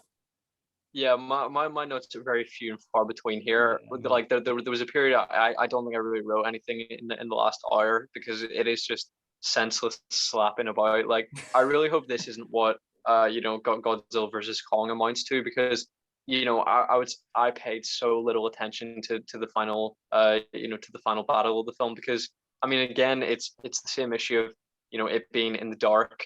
You know, you can't see anything except the atomic breath, which admittedly looks great. it You does know, look I love fantastic. Yeah. the light up blue fins, and then the atomic breath. I think it looks fantastic, but you know, that's only when you're actually capable of seeing it. Hmm. You know, it's just it is difficult, I think, in many ways to watch. But you know, just talking about, you know, the creation of this film. You know, as mentioned before, you know, we're getting Godzilla versus Kong. You know, we'll be watching it at some point this week. And you know, I wanted to talk to you about the fact that they decided to release a sequel. You know, before the team up, or the versus movies, or the versus movie, depending on you know, the outcome of that fight, I Yeah. guess. Yeah. You know, the only addition that this film really makes to the franchise, you know, in addition to the first, is the level of destruction caused by the Titans and the knowledge of the public. You know, I really feel like they could have just had some sort of incident happen in the 31st minute, you know, the first 30 minutes or so of Godzilla versus Kong, and then we wouldn't have to watch this movie. You know, I would have either rather Mm. seen, you know, the third film in this franchise be Godzilla versus Kong, or a new property altogether. You know, I feel like they did the minimum requirement to then have that, you know, be a satisfying team up. Like, what do you think? Do you think this film adds anything? Like, do you think if they had done Godzilla versus Kong as, you know, this film, the third film in the shared universe, it would have felt rushed or anything? Like, I don't think there's any development here, Yeah. you know, what that would have been missing had this just been replaced with Godzilla versus Kong. Well, it's a good point, Callum, because it's certainly unusual. Usually for a trilogy, the typical narrative would be, you know, film of this character, film of the next character, film of the characters fighting each other. And that's the classic sort of narrative here. So yeah, with this sort of film, you kind of expect this sequel to be replaced with a Godzilla versus Kong, to have that as the third film of the trilogy rather than the fourth. So it's a very interesting. It's certainly strange. Um, but that being said, I think almost with the amount of colossal creatures there is in this film and the spectacles that are there to behold, it kind of makes me think that, is there anything that Godzilla versus Kong could do to kind of sort of surprise me more? I'm not going to rule it out, because they've done some great things with these films in terms of action, so I certainly think it has the ability to do that. But in a sense, I kind of feel like this film, it's quite strange as to that one character gets two films, one character gets one, and then they fight. It's a quite a strange one.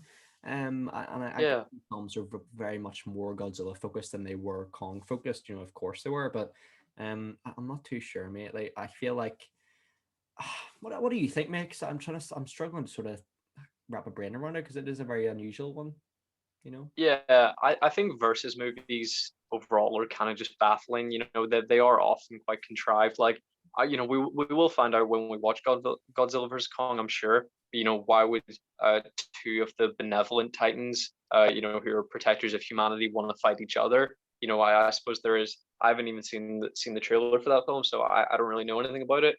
But I'm sure it'll be an interesting watch. But yeah, I'm a bit baffled by it all Yeah, no. too, a little bit. Uh, I was gonna say something, but shit. Oh, Um, well, one thing. yeah, no, I don't know. Yeah, right. Well, I'll come back to you later, I'm sure. One thing I wanted to mention with these kind of monster fighting films is that I really appreciate with these ones. You know, I get that they're not like, I don't think any of them are 15s or anything. I think they're all like PG 12s or whatever. They don't shy away from catastrophe or death. You know, with these kind of monster films, there's always the risk of, them wrapping everything up in a nice little bow. You know, only a few people passed away from these incidents. No, Godzilla just destroys buildings, thousands are dead. There's some brutal deaths in here. I absolutely love how they just don't shy away from that there. They're just like, if this happened in real life, this is what would happen. Cities would be destroyed, thousands of people would lose their lives. Like, this is reality. And like we're saying with humanity, like, humanity's reaction is how humanity would do. Humanity would immediately want to blow them up. It's just classic humans, you know what I mean? So I really respect the film for their realization in that, you know what I mean? Yeah, and I've sort of throughout this episode compared the franchise quite a bit to the DC films. The first few within the world of DC or the DCEU. You know, and this does.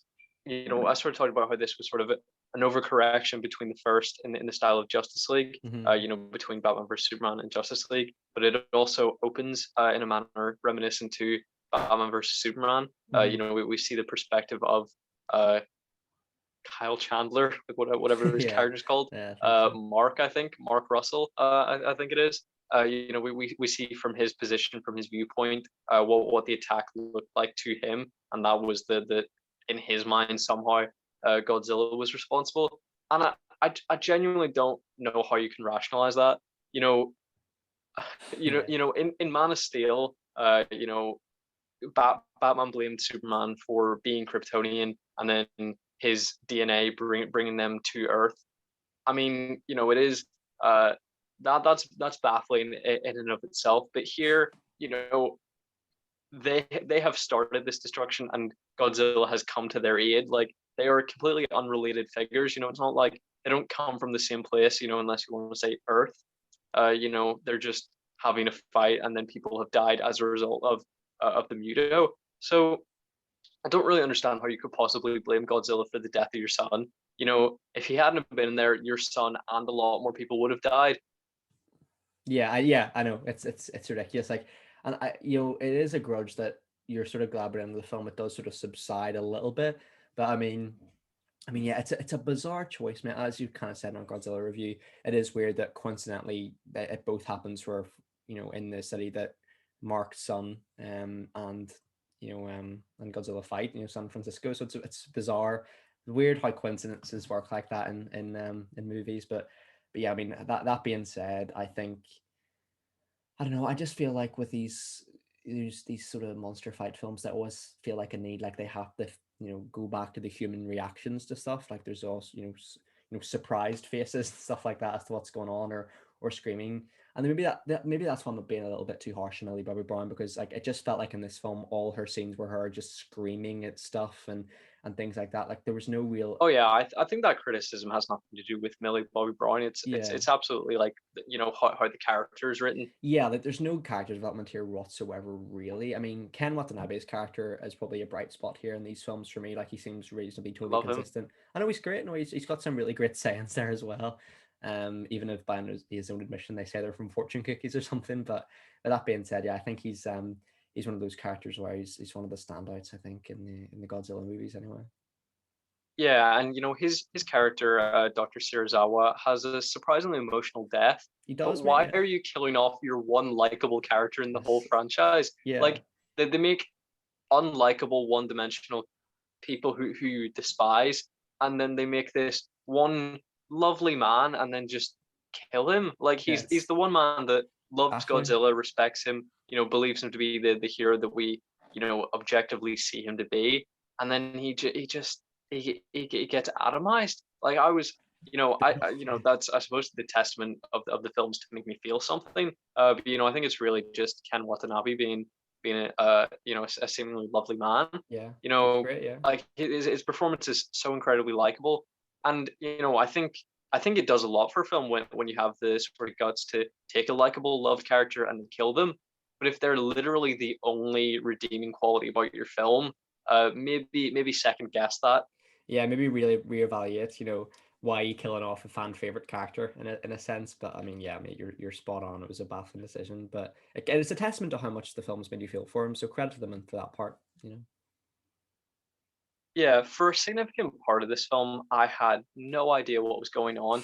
Like the entire Antarctica thing, and then the final battle, like pretty much I would say two-thirds of this film I struggled to follow. I didn't understand the rationale of the characters. I didn't understand what was happening visually. It all looked fantastic. The effects. I would say, or even surpassed the 2014 film. Agreed. I think especially the three-headed alien Hydra dragon. Yeah, Good description. is it like King Gordija or something? It's I like I don't know. King No, Gideon or I've made something, that or up. Gryden or something. It's something like that, isn't it? Yeah, let's not even try, I guess. The But Hydra thing. yeah, the Hydra. I think it all looks amazing, but I couldn't follow any of it. Yeah, dude, I know what you mean. It kind of feels like anything that was in the screenwriter's bucket list to include in this film that would be cool. It made it into the film. There's like no holds bar there. There's just, atomic breath. There was like Godzilla dies and, gets re-energized with radiation. See, it's Batman versus Superman in Justice League. Yeah, no, it's a very apt comparison, mate. I hadn't considered it before. You're spot on there, mate, to be honest with you. And that being said, I think there is something to be said about that kind of cartoon like aesthetic to the film. I can see why people love it. I certainly kind of appreciate it. I think it's great. It's a great spectacle. It's one of those films where I wish I could see it in the cinema just to hear the roars of Godzilla and those kind of things. It's just that for me it's just an average movie watcher. It just I don't know when you watch these three films back to back almost it feels very very inconsistent. But that being said, I can of course I see why this character has such a massive not even cult following, just following in general. It's a huge character, with a huge sort of literature behind it. Of course, I think there's over like 30 or 40 Godzilla films, so it's Mm. incredibly popular. Yeah, weird question, but have you ever walked out of a film while seeing it in the cinema? That's a good question, man. I'm trying to think. I don't think I have, but I'm trying to think. Have I ever been close? Um, Nothing really springs to mind, to be honest with you. There's never been a movie that bad, or there's never really been an incident that bad where I kind of feel like I've had to walk out. What about yourself, mate? Yeah, see, here's the thing. Like, pretty much if I start a film, I finish it. Whether it's at home where it'd be quite easy to give up on it, or in the cinema. I've Yeah, never walked out of the cinema, but I know that some people do that fairly frequently. yeah, Like, it would have to be. I don't think it would like. I don't think there's any level of bad that could make me want to walk out of the cinema. If I thought it was like a fundamentally like immoral or offensive film, then maybe. I'm quite selective with what I choose to go see at the cinema because I mean, it's still money, I guess. yeah, I would avoid seeing one that I know I'm gonna hate. yeah. In the cinema at least. I save those for watching at home and then talking about it on the On the Movie channel. Mates channel. Yeah. So it is kind of baffling to me that people walk out of the cinema. But I can tell you, I would have been fucking tempted seeing this film. I can see why. I definitely can see why. I feel like for me, it has to be a very dire situation if I had to walk out. I want to get my money's worth, but not even that. I just want to prove to myself I can finish it in a weird sort of, in a weird way. But I can see why. Like one of the films that I think if I wasn't, with if if the 2019 Hellboy springs to mind, where it's like if I was watching that film alone, like just without your dad there, I would have been like, yeah, this is not for me. See you later. I'm not a huge fan of that film, really, mate. I thought it was real bad. Mm. I mean, it probably goes to show that's probably why we didn't review it at the time. You know, at the time we were doing the podcast. I think it was in the early days, but we were still doing the channel, but we just didn't review it. I can't remember why, but you know, probably fair enough. Yeah, because I mean, I'm sure it would have been a 5 minute review anyway, just Mhm. being like, yeah, it was shit. To be fair, like Yeah. that's how I always think our reviews are gonna go. You know, I'm always like, yeah, quick 5 minutes, quick 10 minutes, quick 15 minutes. I'm like, literally all I have to say is that it's shit. But then, you know, you go into nuances because you do kind of sometimes want to sugarcoat what you're saying. That's what I was saying Mhm. about, you know, I'm pretty much reining myself in, you know, because I think I could Yeah. you know, say a lot worse about a lot of stuff. You know, but also I don't want the reputation as being, you know, petty or nitpicky. You know, so I mean, it is it's a fine line to sort of walk across. But yeah, you know, Yeah. I so think you're yeah, right. And like, Hellboy was painful in a number of yeah. manners. And at the same time, like you do want to give a movie its fair dues. You know, obviously it takes a big effort to make a film like that or any film in general. So, you know, I think obviously there's films where I think with films like you can mostly poke fun at anything with a film, you know, within reason, of course. You know, you can poke fun at, you know, a performance or like a plot decision or stuff like we do in the channel all the time. But you know, we don't do it with any malice or anything or like a personal attack on the actors or anything. Like we just do it as like, you know, as a fans of films, you know, we just want to just talk about it. And if humor comes into it, then so be it. You know, we'll you know have a laugh about it within reason, of course. And you know, that's part of the channel, isn't it? Like we want people to laugh along with us when we review movies. Like obviously with some of the criticisms that I've certainly made of these three films, like a lot of them probably don't make sense looking back. I probably think, oh, it's probably a bit hypocritical, you know, to say that about one film and this about the other. But it's just how you feel in the moment. Like a lot of my opinions have changed even from a podcast that we would have done a week ago. Like my opinion is a bit different, you know, or Mm. you know, even that. So just opinions You change, even mean if that you really do love the voices? no. Maybe a film like Winnie the Pooh or something, or The Many Adventures of Winnie the Pooh. Like that's not a 10 out of 10 film. Like it's just maybe in the spur of the moment, I was like, yeah, it was good, 10 out of 10. You know, you know what I mean? It's silly. Yeah. It's not obviously not a 10 out of 10. Is there? So it'd be like a film that you know, if I watched Men in Black International back, it's probably not like a 3 or 4, whatever I give it, but it's probably better than that. But you know, it's just at the spur of the moment. Maybe especially when you come out right out of a cinema experience, you probably think, oh, that was good, that was good. But Were looking you back. tempted to walk out then? No, because that back in the day, that was like the start of the podcast. I was like, oh no, I actually want to see how bad this gets. Do you know what I mean? Just for the Yeah. sake. But no, man, you know, these three films, they're certainly not for everyone. But that being said, you know, I think there is things to both like, but also be critical of. To be fair, so I mean that concludes my thoughts on the trilogy, mate. If you've got anything else to say. I was just going to say, like, I mean, I'm sure we can make a video on the worst films that we've seen in the cinema, Oh yeah, because mate, for sure. only a few films come to mind about like where I thought that's right up there for the worst film I've ever seen. But you know, from memory though, those were always at home.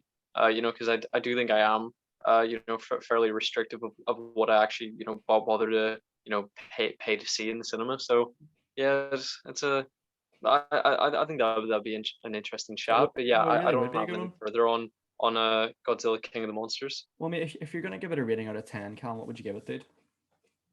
Well, I'm sure as you know, I'm a big fan of rom-coms. I'd say that's my number one favorite genre. And then below that, there's human-driven sci-fi. And I thought that that's what this film was going to be. You know, so I went into this film thinking, if you know, I didn't really like Godzilla.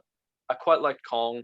You know, great cinematic experience. It was a bit of fun. I like sort of Vietnam War films. You know that kind of vibe. I appreciated that. But I was like, of these three, you know, I know this didn't get great reviews, but I frequently enjoy films that got bad reviews and then dislike films that got good reviews. So I was optimistic. I was like, this is going to be the one for me. Yeah. Oh boy, I was wrong. You know, it was painful. You know, it's a bit of a CGI clusterfuck, poorly written characters, but not wholly unenjoyable. You know, there Mhm. was a sense of fun and enjoyment. You know, the pierce through the sort of you know messy visuals, not quality wise, but you know in a sense of the level of difficulty to follow. You know, so, some enjoyment pierced through, and I can't really. I can't really discern where that came from. You know, because it's certainly not the characters.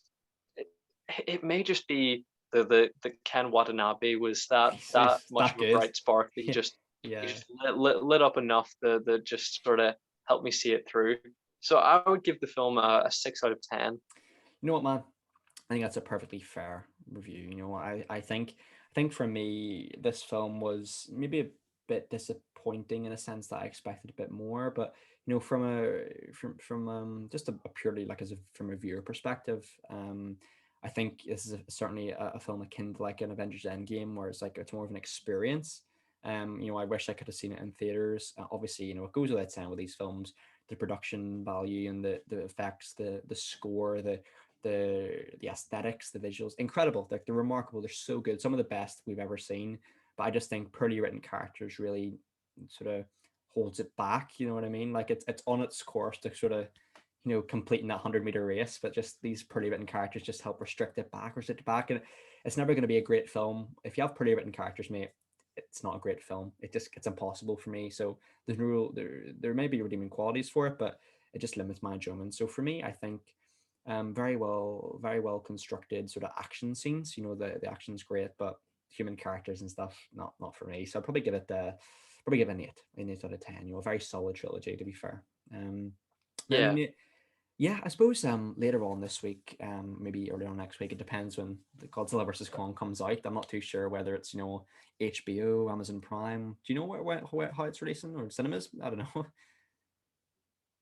It's being released in cinemas and I think simultaneously on HBO Max. So we will assess, you know, our capability to see that. Yeah, You know, whether that be VPN, or you know, or maybe having to wait. You know, mhm. we'll wait and see. Yeah. And I suppose you guys will know, depending on, you know, whether the review goes up or not. Yeah, and yeah, unfortunately, you know, Callum and I probably don't have the means to take a ferry over to England or Scotland to watch it in cinema. To be fair, so we're not that dedicated. You know, even I don't know Well, I if mean cinemas that yeah, that would sort of be a not cool thing to do, exactly. even if we did do that. Yeah, no, of course. You know, we're still obviously doing the podcast over Zoom for the time being, which so yeah, hopefully we'll actually be in person soon as well. But whenever lockdown ends. But yeah, mate, really good, solid recording with you today. But I really do appreciate your time a lot. And yeah, as we were kind of saying at the start of the podcast, you can check out you know, our podcast now on your local, you know, podcast platforms, wherever they may be. I know, as I said, it's our Podcast Addicts is for sure on iTunes and Podomatic, those ones.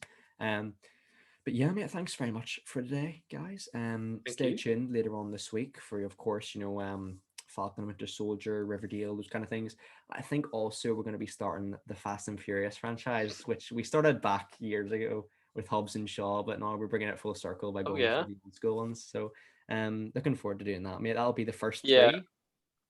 yeah. Fast Nine isn't coming out until I believe June. But you know, I have a real strong feeling that I'm not gonna like these films whatsoever. You Might as know, well get I them. know that around, you know, I think number 5 or 6 they just get ridiculous. You know, so I think I will like those for that sense of value. Mhm. But I think that I'm gonna despise 1 to 3. So I've spaced them out massively. You Mhm. know, where we're I talking like about it. this, and then, you know, a month later we're talking about the next three. A month later the next three, because I think like back to back would just be very painful, a very painful experience. Yeah, no, fair. That's fair, dude. And yeah, stay tuned for the. Also, like, Okay, you I okay? like do you know about, like, have you seen most of them?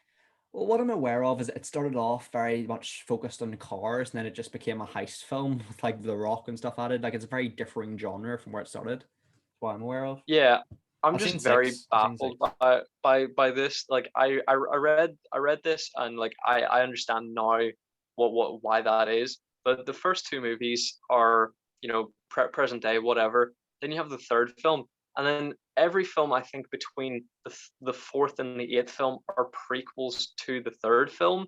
And then the third film is set, I think, after Fast 7 or 8. I'm not quite sure, but like, there are reasons for that, but like just reading that as a sentence just hurt my Hurt head. your brain, yeah. I know. Well, I mean, I'm glad we spaced them out because I don't think doing all 9 or something in a row would be brutal, to be honest. So I think our brains would be melted from that.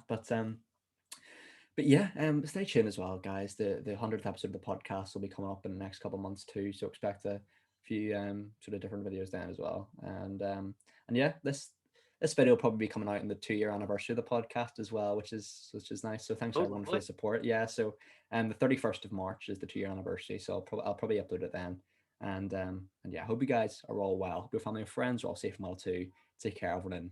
Bye bye. Bye bye.